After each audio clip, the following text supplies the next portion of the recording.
Good morning, good afternoon, or good evening. Wherever you are in the world, welcome and thank you for joining us. We are live at AutoSens Brussels 2023 from the Auto World Museum, surrounded by the history of the auto, simultaneously embracing its future. We're thrilled to conduct our latest version of AutoVision News live at AutoSens, where we talk to some of the world's leading minds in ADAS and autonomous vehicle technology development from inside the warm and historic and nostalgic embrace of this incredible venue. Joining us now is Wilfried Phillips, a professor at Ghent University, where he leads the Image on Processing and Interpretation, that's IPI, Image on Processing and Interpretation Research Group, and the Research Consortium I Know, which has several spin-off companies. At Imec, he is scientific lead of the activities on sensor fusion of various types of cameras, radar, and LiDAR for ADAS, autonomous driving, and smart traffic. Other important application areas include safe cooperation of humans and robots in factories, safety at sea, which includes collision avoidance and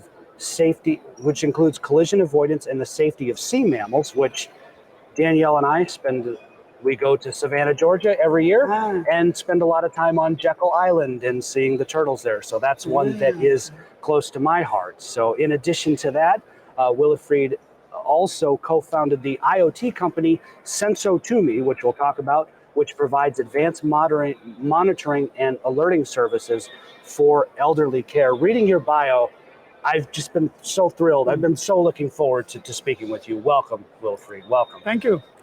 Yeah, tell us about the work that you do at Ghent University and Imec. Take us through that, a typical day today. A typical day today is, of course, not a typical day because I'm at AutoSens. But part of our time, of course, is spent on teaching, mainly the master students. And so we teach courses, for instance, on image processing and also on optimization techniques and also, for instance, how to program FPGAs and stuff like that. Absolutely. But that's only a small part of our job because actually we have 3 jobs at least at the university. The second job I'm not going to talk about, that's bureaucracy and administration, that's the boring part. Sure. But then the main part actually is research. And so that means coaching PhD students, master students, making them do cool stuff related sometimes also, of course, to the automotive sector and sometimes to the sector of drones and so on. And so because we are also part of Imec, that also means that our research is very much coupled to problems that live in industry. Sure. And so very frequently also we work with local companies, but also international ones. Sure, sure. Senso2Me, you also co-founded that company. Tell us about the work that you do there. Yeah, that was my 4th job for a while. So it's a company that we actually founded with a number of people, and that emanated actually from a project. So we had a project on elderly care. The goal of that project was to ensure that people living alone, that they are monitored, so that if, for instance, they fall, or sometimes people develop dementia, for example, and they go out in the middle of the night and never come back, that this would be detected, and that then an alarm system would be generated to the outside world. And so, for example, this is one of these tiny devices that is a fraction of our system, but it's a crucial one. So this is a little box. It lasts some batteries for 3 years. And what it is used for, it's a motion sensor. So that means it detects motion in the room. If you are still moving, you're alive. Perfect. And if you are not moving, after a while, an alert will be generated, and then that involved complicated analytics and so on. But that alert from any sensors in a home is transmitted. Also, if you don't have internet, it's transmitted to the cloud. The cloud, all of this is analyzed. And then signals are sent to caretakers, which could be the family members, for example, of the person involved, or because a lot of our business is also in care facilities, the nurses, for example. And at the same time, that's integrated in the information systems that they have, so they get statistics. They even know, for example, what's the lowest temperature in my fridge, which is one of the government performance indicators that they have to do. And so I started actually by developing many aspects of the system. Of course, now the company has grown, it's more mature, so I've stepped back a little bit because you cannot have 4 jobs, it's impossible. Yes, yeah, right, right. And so now I'm a member of the board of directors, and of course I keep controlling together with the others the strategic lines of the company. But we have 2 excellent day-to-day directors that then make sure that everything goes according to plan. And these days we also have a division in Athens, in Greece, more for the analytics regarding all of this and for the next stages. Yeah, that's fascinating. I want to invite our viewers to have a look at SENSO and then the number 2, Senso to me. Yeah, we are looking to hire. Yeah, looking to hire. So this is perfect. This is perfect timing. We had your colleague on just before, Jan Alterman, and he gave us an excellent overview and description of sensor fusion. I want to pose the same question to you. When we see sensor fusion written or we hear it, what does that mean exactly, sensor fusion? Well, as you know, whatever sensor you can come up with, there is always some limitation to that sensor. For instance, cameras, they don't see in the dark. And then if it's very foggy, you have similar problems, but then radar, for example, can see through the fog very well. And so what is sensor fusion? Well, sensor fusion is combining information from different sensors, mainly to improve the accuracy of whatever you want to do with these sensors. For instance, detecting vulnerable road users, for example, which is one of the topics that we pay a lot of attention to. Yeah. With that definition in mind, then, how do you handle some of the big objectives? Complexity, cost, power consumption. How do you handle complexity, cost, and power consumption with sensors that you can integrate into sensor fusion? Yeah, that's a very good point or very good question. So complexity, it's unavoidable. When you start using 6 cameras, for example, and then a couple of LiDARs on a car, it is going to be complex. It cannot be avoided. But what's the typical engineering approach to avoiding complexity? Well, you build modules. You build this component, that component, you define interfaces and so on. But now, unfortunately, that way of working is a little bit at odds with exploiting the maximum amount of information in sensors. Sure. Because the sensors typically are designed to do their own analytics and, for instance, to make a recommendation. I think a pedestrian is at 7 meters in that direction in front of the car. And then that would be done by a radar, for example. A camera would do the same thing. But now what happens if one of them tells you, there is no pedestrian? Right. Or there is a pedestrian somewhere else, it might be the same one, but we don't know. And so if you only have that information, like I just said it becomes very difficult to make a good decision. The only thing you can basically rely on is that maybe from experience, you know that general is more reliable, and that's it. Sure.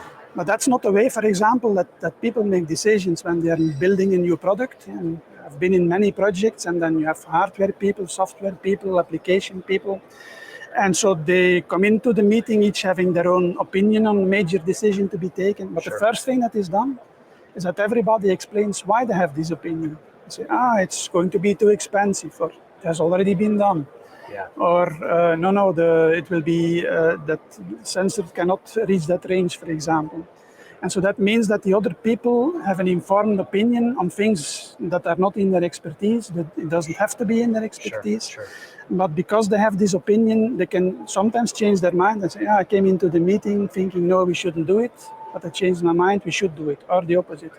And so that's what we call cooperative sensor fusion. So it's a bit inspired on how people handle problems in practice, and also how that differs, for example, between small companies, medium companies, and big ones. So that's where the idea came from. And what is the result of that? Well, that each sensor box can still mostly focus on its own capabilities without having to worry about how the other sensors work. Sure. But they get a little bit of information from these other sensors, and in that way they reach jointly a good conclusion, without increasing the complexity by having everybody have to know everything about any other person is doing. Or in the case of the sensors, to start mixing radar processing and video processing, for example, which is difficult. Can do that. Yeah, so well said. Speaking with Wilfried Phillips, a professor at Ghent University, also founder of the company Senso2Me. when we go back home, for us, for my team, my wife, my brother, who's helping run the production here, we go back to Michigan, and in Michigan, fall is a very short season. Yes. So we immediately go to winter, and we go to freezing rain and snow and ice, and it gets darker earlier. Yeah. So here's the question then. In real world weather, real world conditions where we know people drive at night, drive in snow, drive in rain, drive in fog, how do you engineer and build a system that can effectively address all of these different weather conditions, which sometimes you can have unexpected weather conditions pop up? Yeah. How do we do it? Well, one problem is that even humans sometimes cannot cope with these conditions.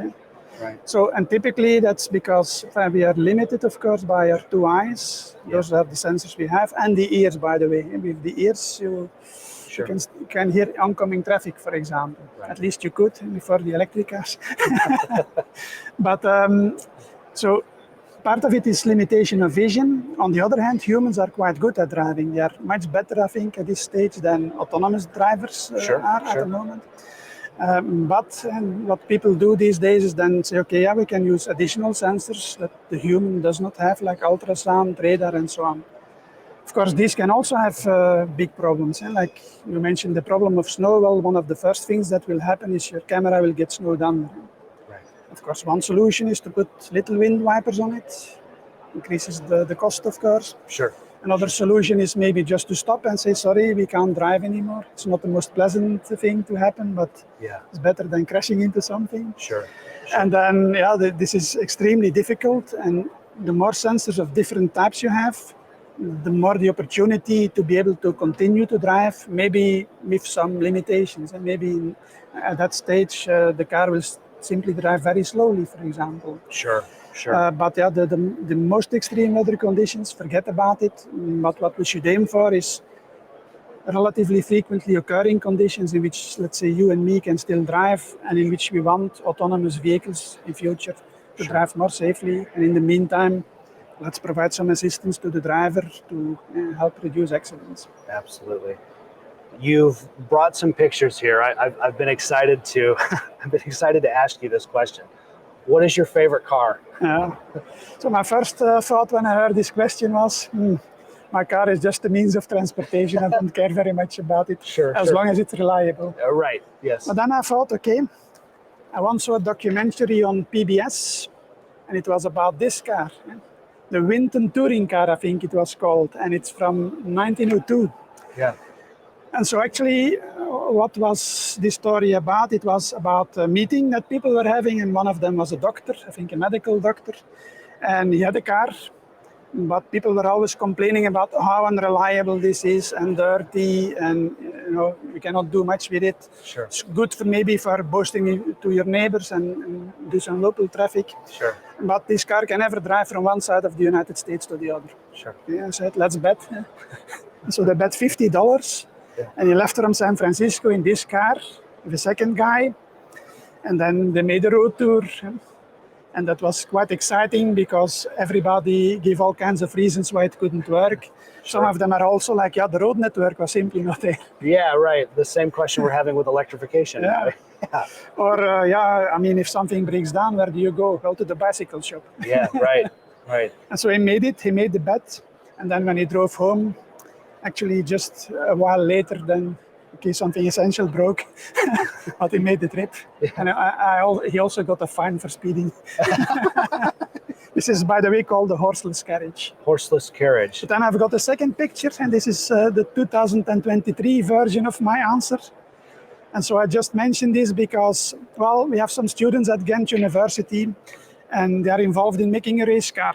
And just like I did with my company, and what this guy did in 1902, they didn't think too hard about all the negative things and all the things that could go wrong. They just started doing things. Yes. Well, these guys got together some mechanical engineers, some electrical engineers, some computer scientists.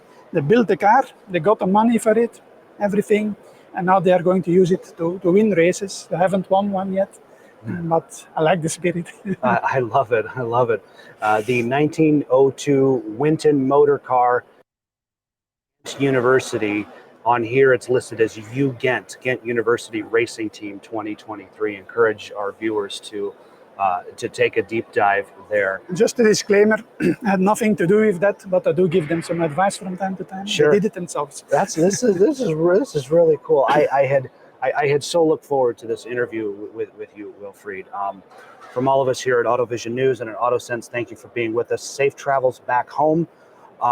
Enjoy the rest of the show. Let's do this again sometime real soon. Yep. Thanks for having me on the show. Indeed. Indeed. More to come as we continue with AutoVision News live at AutoSens Brussels 2023. From the Auto World Museum alongside Wilfried Phillips, I'm Carl Anthony, AutoVision News.